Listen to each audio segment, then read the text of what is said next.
Hey there. On today's lesson, what I want to bring to you is a different perspective shift about renewing our minds, and not only renewing our mind, but also the connection that has with our hearts, the positioning of our heart. So in Proverbs 4:23, that's where God's word really leads us to understand that above all else, guard your heart, for everything you do flows from it. Now, I love how Pastor Rick Warren, also says that there are 18 inches between our head and our heart. And a lot of times, you've heard me talk about this as well, just the mind, body, soul connection. A lot of times, one is working and the other is not, right? They are not communicating. So, in this idea, what I want to share with you today, it's so important for your overall health, for the longevity of your mind, but also how you think about your body, how determines or it impacts how you actually make physical choices. Do I want to exercise today? Do I feel like eating good? Do I really want to take care of my body? As well as our position of our faith, right? How is my walk with the Lord? Am I letting external circumstances really impact my internal world, right? That's why our thought life and our heart life have got to always be linking and connecting together. What I want to share with you is this concept. And it's funny because I recently had to get a new computer because the other one was old age, right? And that comes with it just being slow as a turtle. So I've had to convert everything over to the new computer. And that is not a fun process, right? Because it takes time to set up all your passwords, set up your accounts, get everything transferred. And what's funny is I realized that I have a lot of email addresses, as probably everyone else does too. So I'm probably not alone in this.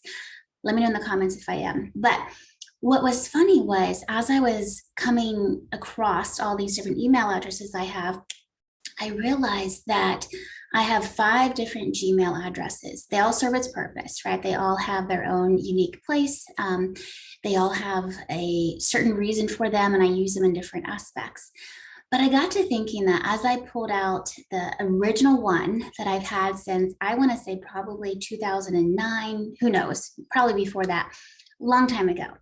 But as I realized, as that's being transferred over, that's loading, right? And it's one of those email addresses that I slowly have put on the back burner for this very reason. It is full. And not only is it full, but it has probably 14,000 emails just in the inbox alone. That does not count all the different folders and the files that I have and the stuff in the Google Drive, all of that. But as I log in, it always gives me that red alert that says you are out of storage. Alert, soon you will not receive any emails whatsoever. So it got me thinking about this, that I remember as I started to put those pieces together, that I remember back then when it started to get really full, I'm like, well, what is it full with, right? Because clearly I have not been keeping this organized. I have not been doing the due diligence to really let this be a functioning email. What I did instead was open up other ones, right? Because that's the easiest process, right? Eliminate the fullness because it's too much out of control. It's too, how do we say, disoriented, and there's just nothing that I can work out to make it organized. It just doesn't serve its purpose anymore. So I've opened up other Gmails, and like I said, they all serve the purpose. But what's funny is now they're all getting full. And it got me to thinking, as I'm just, again, our thoughts lead to different thoughts. And I thought, how funny, because what is it full of?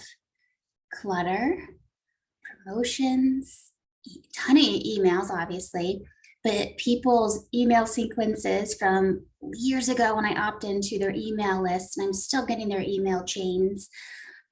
It's full of a lot of junk emails, things that have expired.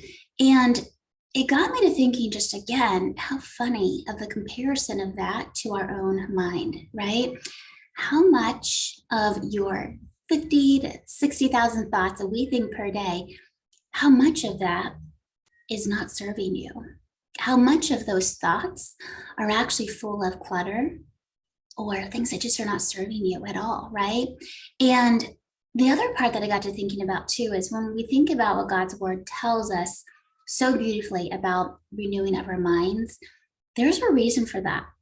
Because if we don't, we can easily what? Let the world impact us. And what we mean by that is external situations, external conversations, social media comparison, the busyness of what happens on the outside versus what we can control of our inbox. So I want you to think about that also in relation to the fruits of the Spirit. When you have your thoughts, what are you really, really, really letting in? Are you letting in gentleness, loving kindness, patience, love, the attributes of what makes God who he is? Or are you letting in fear, doubt, worry, and then that's what's causing some of that clutter? So I created two questions I want to read to you because as we think about, well, how do we fix that, right? Because obviously, in my example, there's so many emails in this Gmail account. Let's just keep opening Gmails, but we can't do that with our brain, right? God's given us one brain and one heart. So that means we have to control, we have to take ownership of these parts of us, right? That make us human in his design. So I want to ask you, what things have you let become dormant in your mind that are now causing you to not see, hear, or really relate to God correctly, right? What are these things that are getting in between you and your relationship, your spiritual health, your walk with the Lord? What are those things? I gave a couple examples. Maybe it's something to do with fear, worry.